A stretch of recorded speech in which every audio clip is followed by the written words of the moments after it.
Hi, brothers and sisters. How are you doing? I can't resist saying brothers and sisters. It's true.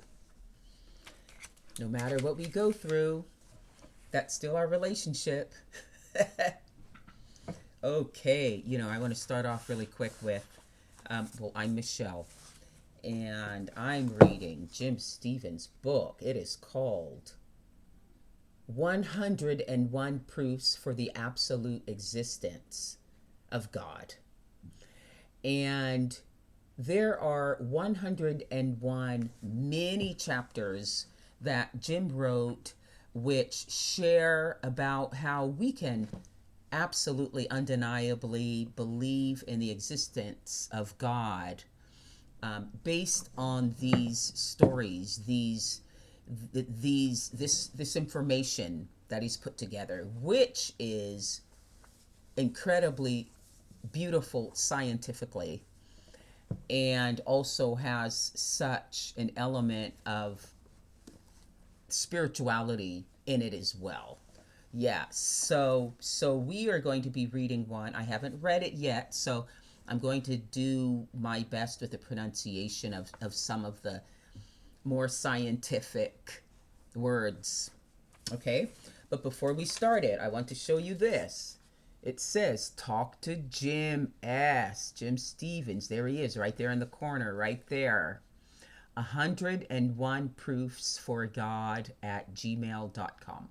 That's how you can first get a hold of him. And just, you can share anything that's on your mind, even spiritual matters, because he's really our elder, deep spiritual brother who has a lot of knowledge centering on principles. Okay, so there it is again, 101 proofs for God at gmail.com. That's how you can get a hold of Jim. Okay, all right.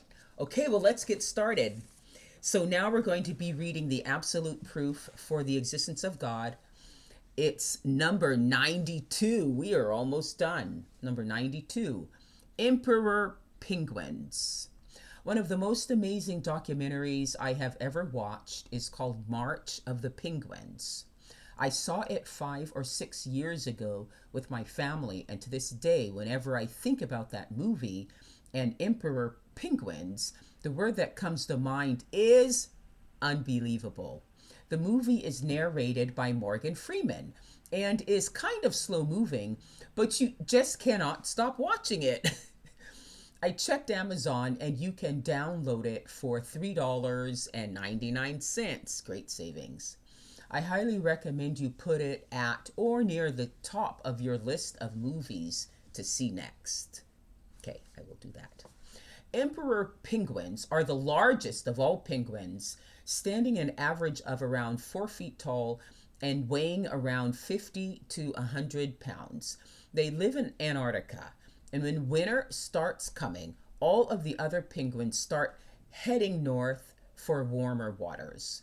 The emperor penguins do the opposite. They march right into the teeth of the worst of winter. Wow, that's crazy. Then they breed, incubate the egg through the coldest winter, and even hatch it before spring comes.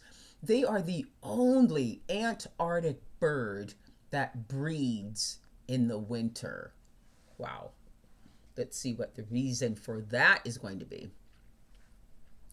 They breed during the depths of the Antarctic winter and in some of the most desolate, coldest, windiest, and downright grim places on the planet during the season of 24-hour darkness. Wow, what's going on here?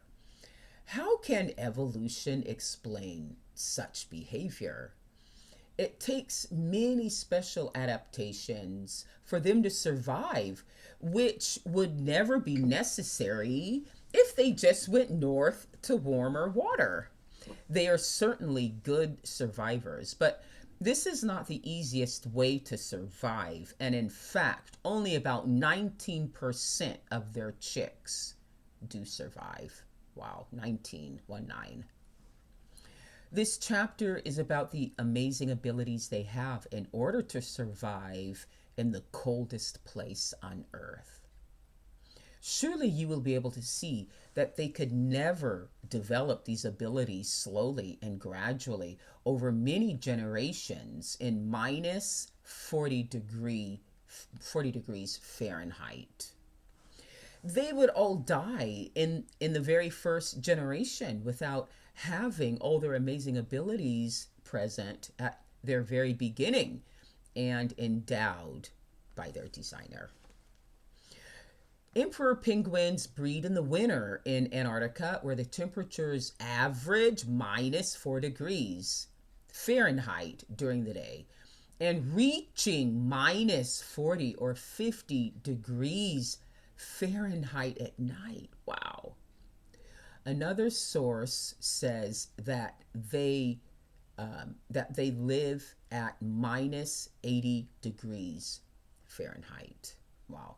The wind can blow up to 89 miles per hour or 120 miles per hour, depending on your source. Think of the wind chill factor in that wind. The females will lay one egg, but they cannot let it touch the ice or be exposed to the outside air temperature. In 2 minutes, it would be dead. They lay the egg on top of their feet, oh come on, and keep it protected by a special fold of skin and feathers called a brood pouch. Soon after that, the females very carefully pass the egg to their mate, trying not to let it touch the ice. If it does, it is lost. What is going on here? The male keeps the egg on top of his feet for the next 3 or 4 months and protects it with his special brood pouch. The male does not eat during this whole time. Wow. The female walks, oh no, for the 30 to 75 miles to get to the ocean. She walks. She eats a lot of food and stores up as much as she can to take back to regurgitate for her baby chick. Only one egg. The egg will hatch in about 63 or 64 days of sitting on the male's feet. Hatching can take 2 or 3 days because the shell of the egg is unusually thick. Yeah. She walks all the way back to her mate. The trip takes an average of 115 days round trip. When she gets back to the flock, there are hundreds and hundreds of males. How does she find her mate? As the species has no fixed nest sites that individuals can use to locate their own partner or chick, emperor penguins must rely on vocal calls alone for identification.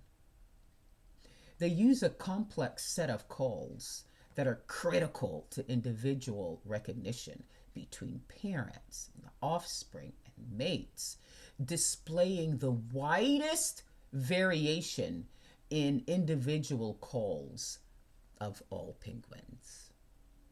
Vocalizing emperor penguins use 2 frequency bands simultaneously. Chicks use a frequency modulated whistle to beg for food and to contact their parents. The chicks are carefully passed from the male to the female. Then the males, now weighing about 26 pounds less than when their mates left, take off walking the many miles to the sea to get something to eat. Wow. To think that emperor penguins evolved is preposterous. They could not have evolved the ability to survive in these harsh weathers someplace else and then moved there. What individual or group would go into the cold in the first place if walking the other way would be warmer and safer? How could the female and male learn to cooperate like they do? If an egg touches the ice, the embryo dies. First time and every time. No way it could evolve over generations. The male and female both have special brood pouches to protect the egg and the chick. Where did those come from? How did they develop the special vocalization abilities they have to locate their mates among hundreds or thousands of others? I can't even cover all of the unbelievable things that they are able to do, Jim says. Jim writes. They have special feathers and a special layer of fat, up to 3 centimeters. Wow, that's amazing. To protect them from the cold. They could not survive without it. It would not evolve unnecessarily in a warmer climate, and it could not evolve slowly in frigid temperatures because the penguins would die before breeding. It would not need to evolve in the border between cold and warmer climates because the penguin could just walk to a warmer area. All other penguins breed in the spring when warm weather is coming. How could emperor penguins evolve to breed at the beginning of winter, which is totally different timing? The answer is that they didn't. Evolution is not a plausible explanation. Its stiff feathers are short, lanceolate, spear-shaped, and densely packed over the entire skin surface, with around 100 feathers covering 1 square inch. Wow. It has the highest feather density of any bird species. An extra layer of insulation is formed by separate shafts of downy filaments between feathers and skin. Muscles allow the feathers to be held erect on land, reducing heat loss by trapping a layer of air next to the skin.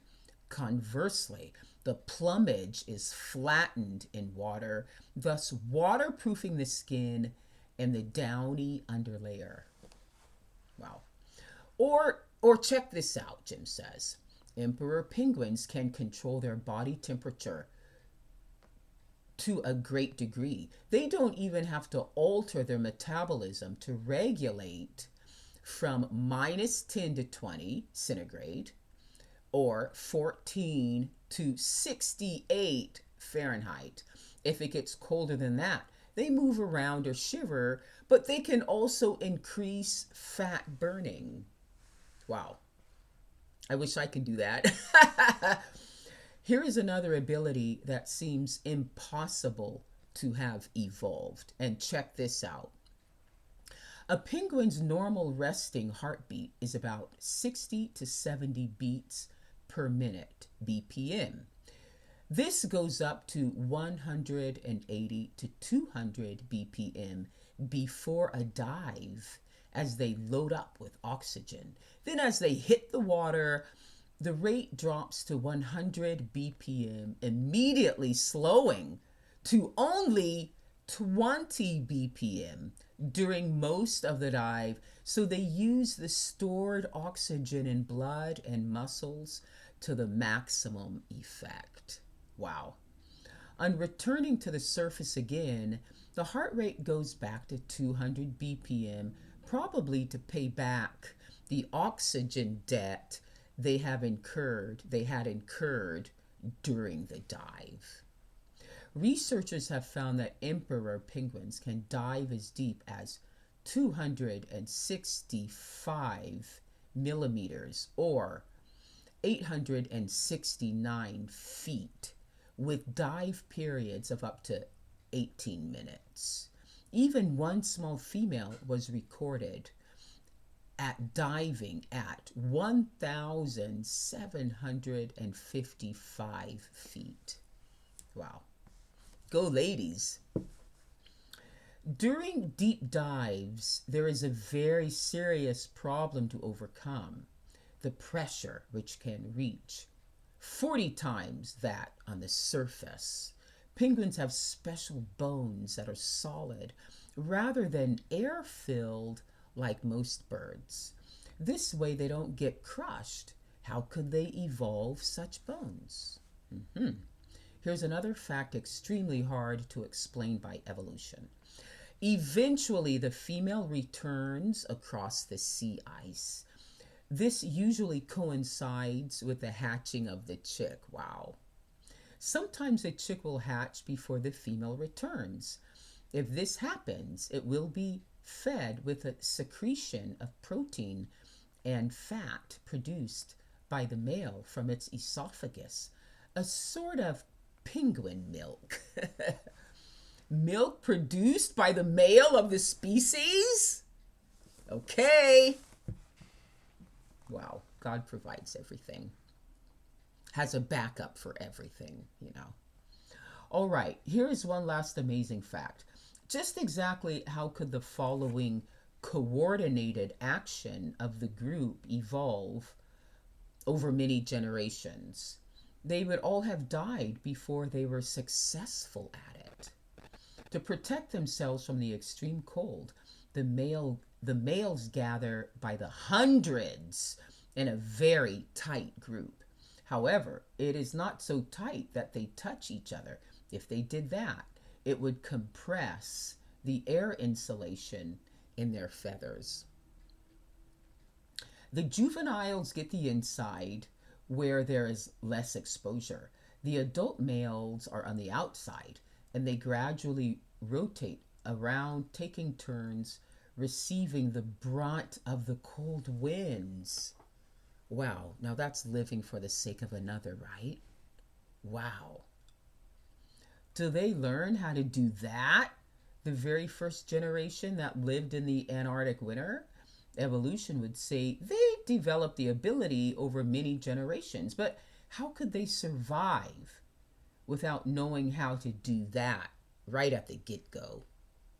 Again, I suggest you watch March of the Penguins. It's a DVD to get a real impactful understanding of the life of the emperor penguins, well named. Fact after fact after fact about emperor penguins defies any slow and gradual mutation, natural selection scenario. Evolution of an emperor penguin is impossible. Pronto. You'll see. There has to be God. Okay, that was awesome. So I'm going to show you again. Okay, so yeah, talk to Jim at 100-101-proofs-for-God@gmail.com. Okay, all right, take care, everybody. Bye.